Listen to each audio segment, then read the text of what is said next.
സ്നേഹവന്ദനങ്ങൾ പ്രിയമുള്ള രസകരമാകുന്ന ഒരു വാർത്തയാണ് ഇന്ന് ചർച്ച ചെയ്യാൻ പോകുന്നത്. വേദപുസ്തകത്തിലൊരു വാക്യമില്ലേ, വിതച്ചത് നമ്മൾ കൊയ്യും, നമ്മൾ എന്താണോ വിതയ്ക്കുന്നത് അത് കൊയ്യും, കാറ്റ് വിതച്ചാൽ കൊടുങ്കാറ്റ് കൊയ്യും എന്നാണ് പറച്ചിൽ. ഇപ്പോൾ സത്യത്തിൽ ഇത് തന്നെയാണ് ഇന്ത്യയിൽ നമ്മുടെ ഇലോൺ മസ്കിൻ്റെ ചാറ്റ് അസിസ്റ്റൻ്റ് വഴി സംഭവിച്ചുകൊണ്ടിരിക്കുന്നത്.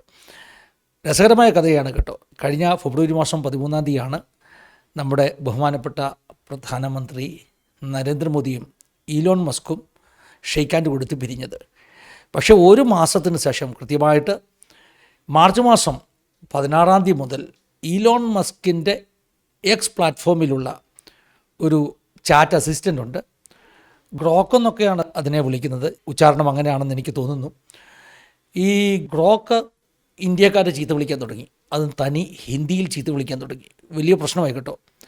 ആദ്യമൊക്കെ ഗോർക്കിനോട് സംശയങ്ങൾ ചോദിക്കുന്നവരെ എന്തെങ്കിലുമൊക്കെ ഒരു സ്ലാങ് ലാംഗ്വേജ് ഉപയോഗിച്ച് ചീത്ത വിളിക്കുകയാണ് ചെയ്തത്. അവസാനം ചീത്തവിളി അവിടെ കൊണ്ട് നിൽക്കാതെ ഇന്ത്യൻ പ്രധാനമന്ത്രിയെയും ഇന്ത്യയുടെ പ്രതിപക്ഷ നേതാവ് രാഹുൽ ഗാന്ധിയും ഒക്കെ ചീത്ത വിളിച്ചു. ആകെ പ്രശ്നമായി. ഇലോൺ മസ്കിൻ്റെ ആ ഒരു എക്സ് പ്ലാറ്റ്ഫോമിൻ്റെ മേൽ സെൻസർഷിപ്പ് ഏർപ്പെടുത്തുവാൻ ഇന്ത്യയിലെ ഇലക്ട്രോണിക്സ് ആൻഡ് ഇൻഫർമേഷൻ ടെക്നോളജിയുടെ മന്ത്രാലയം നടപടികളെടുത്തു. എന്തായാലും ഇന്ന് കിട്ടുന്ന വാർത്ത, കർണാടകയിൽ ഇലോൺ മസ്കിൻ്റെ കമ്പനി, എക്സ് പ്ലാറ്റ്ഫോമിൻ്റെ കമ്പനി കേസ് കൊടുത്തിരിക്കുകയാണ് ഇന്ത്യ ഗവൺമെൻറ്റിൻ്റെ നേരെ. വലിയ സാമ്പത്തിക നഷ്ടമാണ് അവർക്കിത് നിമിത്തം ഉണ്ടായിരിക്കുന്നത്, ഈ സെൻസർഷിപ്പ് നിമിത്തം ഉണ്ടായിരിക്കുന്നത് എന്ന് പറഞ്ഞ് കേസ് കൊടുത്തിരിക്കുകയാണ്. അപ്പോൾ ഇത്രയുമൊക്കെ വാർത്ത നിങ്ങൾ ഒരുപക്ഷെ കേട്ട് കാണും. ഈ ഗോർക്കിൻ്റെ എന്തൊക്കെയോ വിളയാട്ടങ്ങൾ ഇന്ത്യയിൽ നടക്കുന്നു. ഇലോൺ മസ്ക് ഇന്ത്യയിൽ വാർത്തകളിൽ നിറഞ്ഞു നിൽക്കുന്നു. നിങ്ങളൊന്ന് ശ്രദ്ധിക്കണം. ഇപ്പോൾ ടെസ്ലയൊക്കെ ഇന്ത്യയിൽ ഇറക്കാൻ പോവുകയാണ്. ആ സമയത്താണ് ഇങ്ങനെ ഒരു വലിയ വിവാദമുണ്ടായിരിക്കുന്നത്. ഇന്ത്യ ഗവൺമെൻറ് തന്നെ മസ്കിനെതിരായെന്ന് പറയുമ്പോൾ അത് ഈ അടുത്ത സമയങ്ങളിൽ മസ്കും ഇന്ത്യക്കാരും തമ്മിലുള്ള കൂട്ടൊക്കെ വെച്ച് നോക്കുമ്പോൾ അത് അത്ഭുതമായിട്ട് നമുക്ക് തോന്നും. എന്താണ് ഈ ഒരു സംഭവത്തിന് പിന്നിലുള്ളതെന്ന് സാധാരണക്കാരാകുന്ന വ്യൂവേഴ്സിന് ഒരുപക്ഷെ മനസ്സിലാകത്തില്ല. അതുകൊണ്ട് അവരെ സഹായിക്കുവാൻ ഞാൻ ഇതൊന്ന് ലളിതമായ ഭാഷയിൽ പറഞ്ഞു തരികയാണ്. അപ്പോൾ നിങ്ങൾ ചോദിക്കും, പാസ്റ്റർക്ക് എങ്ങനെയാണ് ലളിതമായ ഭാഷയിൽ ഈ IT വിഷയങ്ങളൊക്കെ കൈകാര്യം ചെയ്യാൻ പറ്റുന്നത്? അറിയാത്തവർക്ക് വേണ്ടി പറയാം. എനിക്ക് ഉള്ളത് ഒരു നല്ല IT ബാക്ക്ഗ്രൗണ്ടാണ്. അതായത് ദീർഘവർഷങ്ങൾ കമ്പ്യൂട്ടർ പ്രോഗ്രാമറായിട്ട്, സീനിയർ പ്രോഗ്രാമറായിട്ട് ഞാൻ വർക്ക് ചെയ്തിരുന്നു. ഒരു IT കമ്പനി സ്വന്തമായിട്ട് നടത്തുകയും ചെയ്തിരുന്നു. ഫുൾ ടൈം മിനിസ്ട്രിക്ക് വരുന്നതിന് മുമ്പാണ് കേട്ടോ. ദീർഘവർഷങ്ങൾ. അതുകൊണ്ട് ഈ പണ്ടാരോ പറഞ്ഞതുപോലെ യന്ത്രങ്ങളുടെ പ്രവർത്തനം എങ്ങനെയാണെന്ന് എനിക്കറിയാമെന്ന് പറഞ്ഞതുപോലെ ഈ IT ഫീൽഡിൽ അല്ലെങ്കിൽ ഇൻഫർമേഷൻ ടെക്നോളജിയിൽ സോഫ്റ്റ്വെയർ എങ്ങനെയാണ് ഫങ്ഷൻ ചെയ്യുന്നത് എന്ന് ഏകദേശം ഒരു ഐഡിയ എനിക്കുണ്ട്. എൻ്റെ കമ്പനിയുടെ പേര് സ്വിഫ്റ്റ് ഇൻഫോ സൊല്യൂഷൻസ് എന്നായിരുന്നു. അതായത് വളരെ വേഗത്തിൽ വർക്ക് ചെയ്യുന്ന ഇൻഫർമേഷൻ സൊല്യൂഷൻസ്. എൻ്റെ വിസിറ്റിംഗ് കാർഡിനെ കുറിച്ച് ഇപ്പോഴും ഞാൻ തമാശയോടുകൂടെ പറയാറുണ്ട്. എൻ്റെ വിസിറ്റിംഗ് കാർഡിൽ ഞാൻ എഴുതി വെച്ചിരുന്നത്, we make what you dream, നിങ്ങൾ സ്വപ്നം കാണുന്നത് ഞങ്ങളുണ്ടാക്കും. അന്നൊക്കെ അങ്ങനെ ഒരു വലിയ കോൺഫിഡൻസ് ഉണ്ടായിരുന്നു.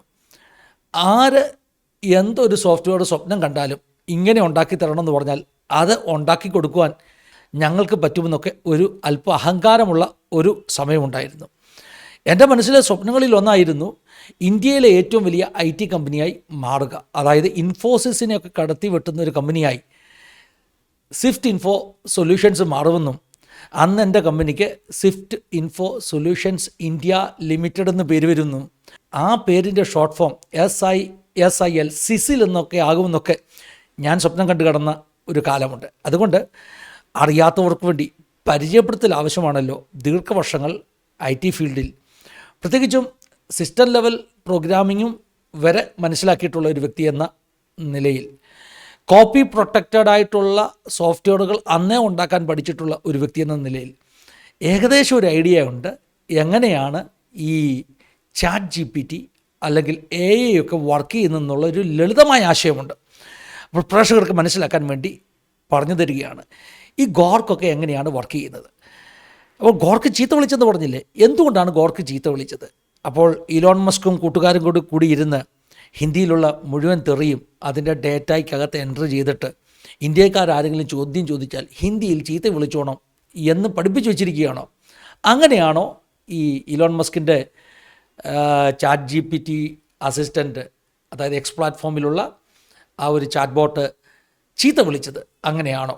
അങ്ങനെയല്ലെന്നുള്ളതാണ് സത്യം. പിന്നെ എങ്ങനെയാണ് ഇതൊക്കെ സംഭവിക്കുന്നത്? ഇതിന് മുമ്പുള്ള ഒരു ചരിത്രം കൂടി നിങ്ങൾ ഒന്ന് കേട്ടിരിക്കണം. അതായത് കുറേ വർഷങ്ങൾക്ക് മുമ്പ് ഈ എക്സ് പ്ലാറ്റ്ഫോം ട്വിറ്റർ ആയിരുന്ന കാലത്ത് അന്നത് മൈക്രോസോഫ്റ്റിൻ്റെ കയ്യിലായിരുന്നു. മൈക്രോസോഫ്റ്റ് ഇതുപോലെ ഒരു ചാറ്റ് അസിസ്റ്റൻറ്റ് അന്ന് ഇൻസ്റ്റാൾ ചെയ്തു. എൻ്റെ ഓർമ്മ ശരിയാണെങ്കിൽ തായ് എന്നെങ്ങാണ്ടായിരുന്നു അതിൻ്റെ പേര്, TAY അങ്ങനെ എങ്ങാണ്ടായിരുന്നു അതിൻ്റെ പേര്. പക്ഷേ 16 മണിക്കൂറെ ആ അസിസ്റ്റൻ്റ് ഓൺലൈനിൽ നിന്നുള്ളൂ. എന്ത് പറ്റിയെന്നറിയാമോ? ഈ 16 മണിക്കൂർ കൊണ്ട് അമേരിക്കയിലെ വേന്ദ്രന്മാരാകുന്ന നല്ല തലമുറയുള്ള IT ഫീൽഡിൽ അറിയാവുന്ന പിള്ളേർ ഈ തായിയെ പല കാര്യങ്ങൾ പഠിപ്പിച്ചു കൊടുത്തു. അങ്ങനെ പറ്റും കേട്ടോ. ഈ തായ് ആണെങ്കിലും ഗോർക്കാണെങ്കിലും ഇവർക്ക് കിട്ടുന്ന ഇൻഫർമേഷൻ, ഇവർക്ക് കിട്ടുന്ന ഡേറ്റ അവർ ലേൺ ചെയ്തുകൊണ്ടിരിക്കുക, അവർ പഠിച്ചുകൊണ്ടിരിക്കുക. എങ്ങനെയാണ് പഠിക്കുന്നത്? ഓരോ ആളുകളും അവരോട് സംസാരിക്കുമ്പോൾ പുതിയ വാക്കുകൾ പഠിക്കുന്നു, പുതിയ ഭാഷാശൈലി പഠിക്കുന്നു, പുതിയ പ്രയോഗങ്ങൾ പഠിക്കുന്നു. അതുപോലെ തന്നെ ഇൻ്റർനെറ്റിൽ ഓൾറെഡി എക്സിസ്റ്റിംഗ് ആയിട്ടുള്ള ഡേറ്റയിൽ നിന്ന് അത് പാഠങ്ങൾ പഠിക്കുന്നു. അങ്ങനെ പഠിച്ച് ഇതിൻ്റെ ഇൻഫർമേഷൻ അങ്ങ് വളരുകയാണ് ചെയ്യുന്നത്. 16 മണിക്കൂർ കൊണ്ട് മൈക്രോസോഫ്റ്റിൻ്റെ ട്വിറ്ററിലെ തായിയെ അമേരിക്കക്കാർ പിള്ളേർ കുറേ കാര്യങ്ങൾ പഠിപ്പിച്ചു. അന്ന് ട്രംപിൻ്റെയൊക്കെ ഇലക്ഷൻ നടക്കുക. കുറേ പേര് ട്രംപിനെ വളരെ മോശക്കാരനാക്കുന്ന കുറേ പാഠങ്ങൾ ഈ തായ്ക്ക് പറഞ്ഞു കൊടുത്തു. മറ്റ് ചിലർ പറഞ്ഞു കൊടുത്തതെന്നറിയാമോ? 9/11 സംഭവം നടന്നത് അന്നത്തെ ബുഷിൻ്റെ കൈയോടുകൂടിയാണെന്ന് പറഞ്ഞു പഠിപ്പിച്ചു കൊടുത്തു. അങ്ങനെ കുറേ കഴിഞ്ഞപ്പോൾ അത് മാത്രമല്ല, അന്ന് ഈ MSN മൈക്രോസോഫ്റ്റ് നെറ്റ്വർക്ക് ഈ തായിയെ ഡെവലപ്പ് ചെയ്തത് അമേരിക്കക്കാരിയാകുന്ന ഒരു 19 വയസ്സുള്ള പെൺകുട്ടിയെ സംസാരിക്കുന്ന ഭാഷാശൈലിയിലാണ്. അങ്ങനെ വന്നപ്പോൾ അമേരിക്കയിലെ 19 വയസ്സുള്ള പെൺകുട്ടി പറയുന്ന ഭാഷയ്ക്കകത്ത് കുറേ സ്ലാങ് വേർഡുകളൊക്കെ ഉണ്ട്. ഇല്ല എങ്കിൽ നമ്മുടെ പിള്ളേരത് പഠിപ്പിച്ചു കൊടുത്തു. അങ്ങനെ ഈ പറഞ്ഞ തായി 16 മണിക്കൂറിനകം കുറേ പേരെ ചീത്ത വിളിച്ചു. ഈ പറഞ്ഞതിൽ ബുഷിനെ കുറ്റം പറഞ്ഞു, ഈ പറഞ്ഞതുപോലെ ട്രംപിനെ കുറ്റം പറഞ്ഞു. ആകപ്പാടെ പ്രശ്നമായി. കൊടുക്കുന്ന ഇൻഫർമേഷനൊക്കെ സത്യമല്ലാത്ത ഇൻഫർമേഷനാണ്. അങ്ങനെ 16 മണിക്കൂർ കൊണ്ട് മൈക്രോസോഫ്റ്റ് ഈ തായിയെ പിൻവലിച്ചിട്ട് കൈകുപ്പി ക്ഷമയൊതിച്ചിട്ട് പറഞ്ഞു, ഈ പരിപാടിക്ക് ഞങ്ങളില്ല. അങ്ങനെ തോറ്റ് സുല്ലിട്ട് മാറിയ ഒരനുഭവം അന്നത്തെ ഈ പറഞ്ഞ ചാറ്റ് അസിസ്റ്റൻറ്റിനുണ്ട് ട്വിറ്ററിൽ. ട്വിറ്റർ ഇപ്പോൾ നമുക്കറിയാം എലോൺ മസ്കിൻ്റെ കമ്പനി വിലക്കെടുത്ത് എക്സ് പ്ലാറ്റ്ഫോമായിട്ടൊക്കെ അത് മാറിയിരിക്കുകയാണ്. എലോൺ മസ്ക് അദ്ദേഹത്തിൻ്റെതാകുന്ന ഒരു ചാറ്റ് അസിസ്റ്റൻറ്റിനെ കൊണ്ടുവന്നു. AI ആണ്, ആർട്ടിഫിഷ്യൽ ഇൻ്റലിജൻസ് ആണ്. നമ്മൾ ചോദ്യങ്ങൾ ചോദിച്ചാൽ ഉത്തരം പറയും. പക്ഷേ രസം എന്താണെന്നറിയാമോ? ഈ AI എങ്ങനെ ഇൻഫർമേഷൻ എടുത്തത്? ഞാൻ പറഞ്ഞതുപോലെ എലോൺ മസ്കിൻ്റെ ടീം എല്ലാം കൂടി ഇരുന്ന് അതിനെ പഠിപ്പിച്ചു കൊടുക്കുകയല്ല ചെയ്യുന്നത്. ഇങ്ങനൊരു ചോദ്യം ചോദിച്ചാൽ ഇങ്ങനെ ഉത്തരം പറയണം, അങ്ങനെയല്ല ചെയ്യുന്നത്. പിന്നെ എങ്ങനെയാണെന്നറിയാമോ? ഈ ഒരു ചാറ്റ് അസിസ്റ്റൻറ്റ് ആ ഒരു AI സോഫ്റ്റ്വെയർ ഒരു പർട്ടിക്കുലർ ടോപ്പിക്ക് വന്നാൽ പെട്ടെന്ന് അതിനുള്ള ഇൻഫർമേഷൻ എല്ലാം കൂടെ കളക്ട് ചെയ്യും. കളക്ട് ചെയ്തിട്ട് അതെവിടെ നിന്നൊക്കെ കളക്ട് ചെയ്യുന്നത്? ഈ പറഞ്ഞ നെറ്റിൽ നിന്നും വെബ്സൈറ്റ്സിൽ നിന്നും ഒക്കെ കളക്ട് ചെയ്യുന്നത്. അങ്ങനെ കളക്ട് ചെയ്തിട്ട് അത് സമീകൃതമായിട്ട് ഒരു ഉത്തരം പറഞ്ഞു കൊടുക്കും. അപ്പോൾ തന്നെ ശ്രദ്ധിക്കണം, ഈ ചോദ്യം ചോദിക്കുന്ന ആളുകളുടെ വൊക്കാബുലറി, അവരുടെ ചോദ്യം ചോദിക്കുന്ന ശൈലി ഒക്കെ ഇവർ പഠിച്ചുകൊണ്ടിരിക്കുക. എന്നിട്ട് ഒരു സാധാരണ മനുഷ്യൻ എങ്ങനെയാണോ സംസാരിക്കുന്നത് ആ വിധത്തിൽ സംസാരിക്കുവാൻ വേണ്ടി ഈ ഒരു അസിസ്റ്റൻറ്റിനെ പഠിപ്പിച്ചു വച്ചിരിക്കുക. അതായത് ഒരു ഒഫീഷ്യൽ ഫോർമൽ ലാംഗ്വേജിലല്ല. നമ്മളിപ്പോൾ മലയാളത്തിൽ ചോദിക്കത്തില്ലേ, അളിയാ സുഖമായിട്ടിരിക്കുന്നോ? അപ്പോൾ ഈ പറഞ്ഞ ചാറ്റ് അസിസ്റ്റൻറ്റ് ചോദിക്കുന്നത്, നമ്മളൊരു ചോദ്യം ചോദിച്ചാൽ ഹൗ ആർ യു, എന്തുണ്ട് വിശേഷം എന്ന് പറഞ്ഞാൽ അളിയ സുഖമായിട്ടിരിക്കുന്നു. അപ്പോൾ നമുക്ക് ഫീൽ ചെയ്യും ഇത് ഒരു മനുഷ്യൻ തന്നെയാണ് പറഞ്ഞത്. അങ്ങനെയാണ് അതിനെ ഡിസൈൻ ചെയ്തിരിക്കുന്നത്. അപ്പോൾ എന്ത് സംഭവിക്കുന്നതെന്നറിയാമോ? പ്രശ്നം വരുന്നത് നമ്മുടെ ഈ നോർത്ത് ഇന്ത്യയിലെ ഹിന്ദിക്കാർ, ഒട്ടുമുക്കാൽ ആളുകൾ, പ്രത്യേകിച്ചും ചില പ്രത്യേക സംസ്ഥാനക്കാർ, ഞാൻ പേരൊന്നും പറയുന്നില്ല കേട്ടോ, അവർ ഓരോ സെൻറ്റൻസിലും പുട്ടിന് ഈ തേങ്ങാപ്പിരി ഇടുന്ന പോലെ ഇടയ്ക്കിടയ്ക്ക് ഒരു തെറി ചേർത്തേ പറയത്തുള്ളൂ. അതായത് നമ്മൾ മലയാളത്തിൽ അളിയ എന്ന് ചോദിക്കത്തില്ലേ, അതിന് ഹിന്ദിയിൽ സാല എന്ന പദമാണ്. പക്ഷേ മലയാളത്തിൽ അളിയ എന്തുണ്ടെന്ന് ചോദിച്ചാൽ അതൊരു സ്നേഹമുള്ള ചോദ്യമാണ്.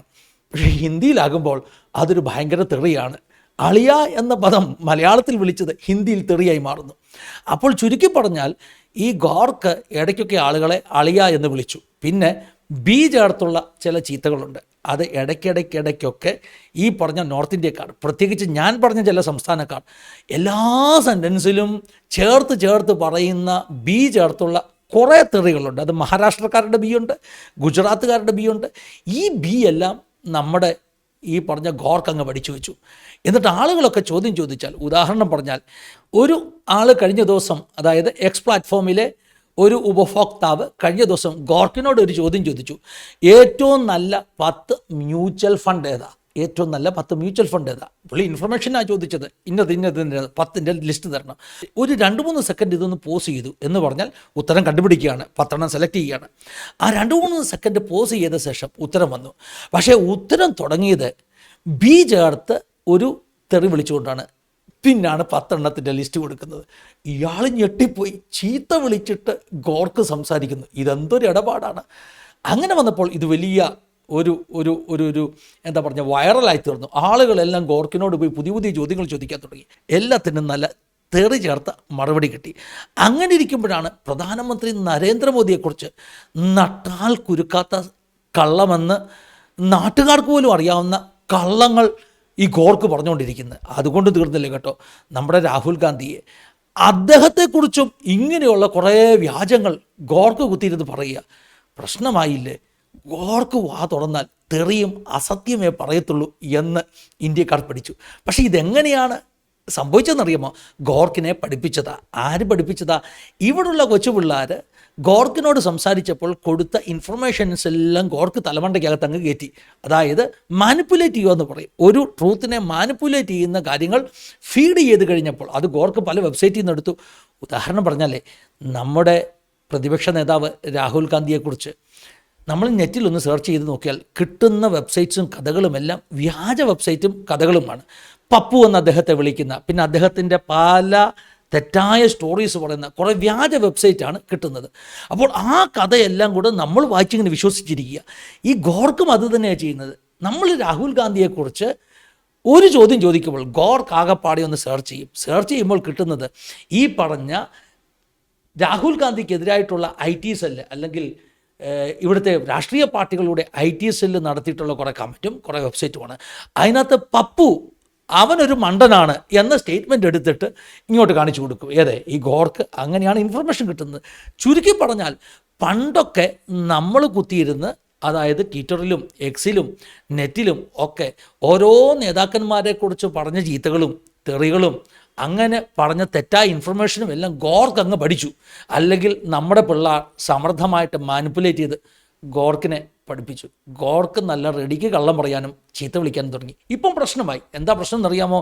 ഇപ്പോൾ നോക്ക്, നരേന്ദ്രമോദിക്കെതിരെ ഇത്ര ശക്തമായ വാദഗതികളാണ് ഈ ഗോർക്ക് കുത്തിയിരുന്ന് പറഞ്ഞുകൊണ്ടിരിക്കുന്നത്. വിടാനൊക്കുമോ? അങ്ങനെ പെട്ടെന്ന് ഇന്ത്യയിലെ ഈ പറഞ്ഞ ഇൻഫർമേഷൻ ടെക്നോളജിയുടെ മന്ത്രാലയം ഉണർന്നു. അതിന് സെൻസർഷിപ്പുകൾ ഏർപ്പെടുത്തി. പ്രശ്നമായി. ഇലോൺ മസ്ക് ഇപ്പോൾ ഇന്ത്യ ഗവൺമെൻറ്റിനെ സൂ ചെയ്തുകൊണ്ട് നഷ്ടപരിഹാരം ആവശ്യപ്പെട്ടുകൊണ്ട് കേസ് കൊടുത്തിരിക്കുകയാണ്. ഇനി ഞാൻ ഇതിനെ ഒന്ന് കൺക്ലൂഡ് ചെയ്ത് പറയാം. വേദപുസ്തകത്തിൽ എന്താ പറയുന്നത്? വിതച്ചത് കൊയ്യും.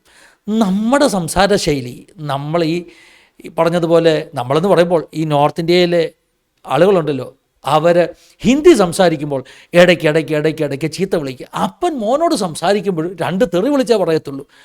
അത് നമ്മുടെ രക്തത്തിൽ അലിഞ്ഞു. പാവം മസ്കിൻ്റെ ഗോർക്കിന് മനസ്സിലായില്ല ഇതൊക്കെ ചീത്തയാണെന്നും. അവൻ്റെ ചിന്ത ഇതൊക്കെ ഇന്ത്യക്കാരുടെ ഏറ്റവും ബഹുമാനിക്കപ്പെട്ട സംസാര ശൈലിയാണ്. അങ്ങനെ നമ്മൾ പറഞ്ഞ ഹിന്ദി കേട്ടുപഠിച്ച് നമ്മളോട് ഒന്ന് തിരിച്ചു പറഞ്ഞപ്പോൾ നമുക്കാകപ്പാട് ദേഷ്യമായി. നമുക്ക് തോന്നി മസ്ക് മനഃപൂർവ്വം നമുക്കിട്ട് പണി തന്നതാണെന്ന്. അങ്ങനെയൊന്നുമല്ല കേട്ടോ. മസ്കാണോ പുലിവാൽ പിടിച്ചത് അതോ നമ്മളാണോ പുലിവാൽ പിടിച്ചത് എന്നറിയില്ല. ഇന്ത്യയിൽ വന്ന് ഗോർക്ക് ഹിന്ദിയിൽ ഇറക്കിയപ്പോൾ മസ്ക് ശരിക്കും പുലിവാൽ പിടിച്ചു. അല്ല, നമ്മൾ പണ്ട് പറഞ്ഞ ചീത്തകളൊക്കെ നമ്മളെ തിരിച്ച് ഈ പറഞ്ഞ മസ്കിൻ്റെ ഈ ചാറ്റ് ബോട്ട് തിരിച്ചു വിളിക്കാൻ തുടങ്ങിയപ്പോൾ നമ്മളും പുലിവാലി പിടിച്ചു. വിതച്ചതേ കൊയ്യത്തുള്ളൂ. വിതച്ചത് മാത്രമേ കൊയ്യത്തുള്ളൂ. വേദപുസ്തകത്തിലെ വചനങ്ങൾ അത് ജീവിതത്തിൽ അന്വർത്ഥമായിക്കൊണ്ടിരിക്കുകയാണ്. നമ്മുടെ സ്വഭാവങ്ങൾ, നമ്മൾ പരത്തിയ ചീത്ത വാക്കുകൾ അത് തിരിച്ചടിച്ചുകൊണ്ടിരിക്കുകയാണ്. അനുഭവിക്കുക, അല്ലാതെ എന്ത് ചെയ്യുവാൻ. ദൈവം എല്ലാവരും സഹായിക്കട്ടെ, അനുഗ്രഹിക്കട്ടെ. God bless you all.